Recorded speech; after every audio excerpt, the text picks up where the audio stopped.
حضرت ابو ہریرہ رضی اللہ تعالیٰ عنہ فرماتے ہیں کہ سیدنا بلال حبشی فرماتے ہیں کہ طریقہ یہ تھا کہ اگر کوئی مہمان آ جاتا نا کچھ لینے کے لیے تو حضور سید عالم صلی اللہ علیہ وسلم سے وہ طلب کرتا، تو ظاہراً اگر گھر میں موجود نہ ہوتا تو حضور فرماتے بلال قرضہ اٹھایا اور قرضہ لے کے اس بندے کی مدد کر۔ فرماتے میں اکثر تھوڑے تھوڑے قرضے مدینے کے محلوں سے لیتا تھا مہمانوں کے لیے، اپنے لیے نہیں۔ یہودیوں کا ایک عالم تھا زید بن سہنہ بھی اس کا نام ہے، اور زید بن دسنہ بھی بعض کتابوں میں آتا ہے۔ میں ایک دن اس کے پاس سے گزر رہا تھا تو مجھے بلا کے کہنے لگا بلال آپ لوگوں سے قرضے لیتے ہیں تو یار میرے پاس بھی پیسے بڑے ہی پڑے رہتے ہیں، ایسے ہی تو میرے سے تھوڑے لے جایا کرو، محفوظ رہیں گے، آپ نے وقت پہ واپس کر، یعنی خود آواز دے کے اس نے دعوت دی۔ حضرت بلال نے اسے قرضہ لے لیا، 1 مہینے کا وعدہ ہو گیا، مہینے گزرنے میں بھی 3 دن باقی تھے۔ حضور سید عالم صلی اللہ علیہ وسلم گزر رہے تھے اور چوک لوگوں سے بھرا ہوا تھا، اور سیدنا فاروق اعظم بھی ساتھ تھے۔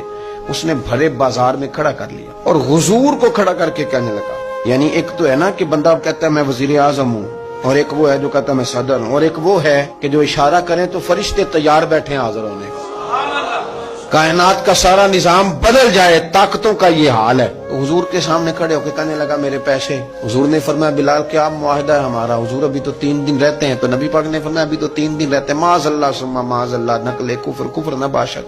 اس نے بڑی سخت بات کی حضور کے ساتھ، اور نبی پاک کا خاندان اور دادا جان کا نام لے کے غلط بات کی کہ معاذ اللہ آپ لوگ تو ایسے ہی ٹال مٹول کرتے۔ کتنی سخت بات تھی۔ حضرت عمر نے تلوار نکال لی، تیری گردن اڑاؤں گا۔ حضور نے فرمایا عمر یہ کیا طریقہ ہوا؟ اس نے پیسے لینے ہیں وہ بات کر سکتا ہے، تم اسے کہہ ذرا نرم بول اور مجھے کہہ ذرا جلدی دے دیں، یہ تو کیا کر رہا ہے؟ چھوڑ۔ وہ شخص کہتا ہے کہ جتنی ڈاڈی بات میں کر سکتا تھا نا سخت ترین میں نے کی، یعنی اس سے زیادہ تگڑی مزید سخت بات میں نے کر لی۔ تو حضور نے فرمایا عمر اب تو نے اس کو ڈانٹا ہے، تو ہی لے کے جا، جتنے اس کے پیسے دینے ہیں اتنی کھجوریں دینی ہیں اور تھوڑی زیادہ بھی دے دینا۔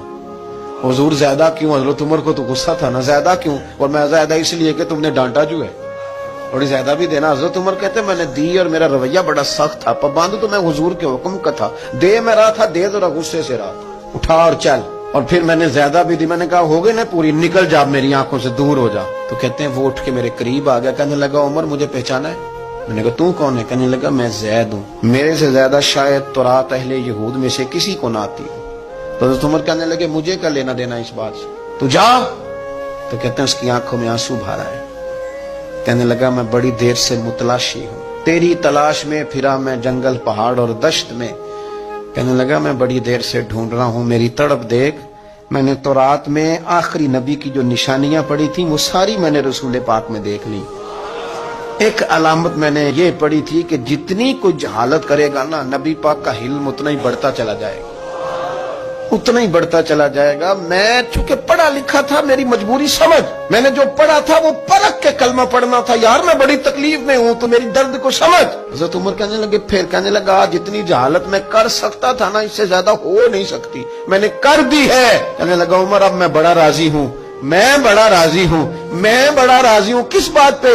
کہنے لگا اس بات پہ کہ اللہ میرا رب ہے، اسلام میرا دین ہے، اور میں محمد عربی کو نبی مان گیا ہوں، اب میں بڑا راضی ہوں عمر، میں راضی ہو گیا۔ دیکھو بھائی حلیمی آپ کی بردباری، یعنی آپ کا تھوڑا سا نا دل کا بڑا ہونا، دل دریا اوئے ہوئے سمندروں ڈونگے، او پایا کون دلان دیا جانے۔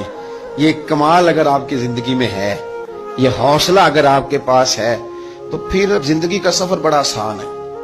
پھر انشاءاللہ تعالیٰ بریکیں لگیں گی ضرور، پر وہاں سٹاپ نہیں ہوگا، انشاءاللہ سفر جاری رہے گا، بات آگے بڑھے گی۔ حضرت عمر فاروق اس کو پکڑ کے حضور کی بارگاہ میں لے آئے، کہنے لگے سونے دنیا بڑا بڑا دیکھنے آتی ہے، یہ تو آپ کا علم دیکھنے آیا ہے، یہ بردباری دیکھنے آیا، اور حضور اب یہ کلمہ بھی پڑھنا چاہتے ہیں۔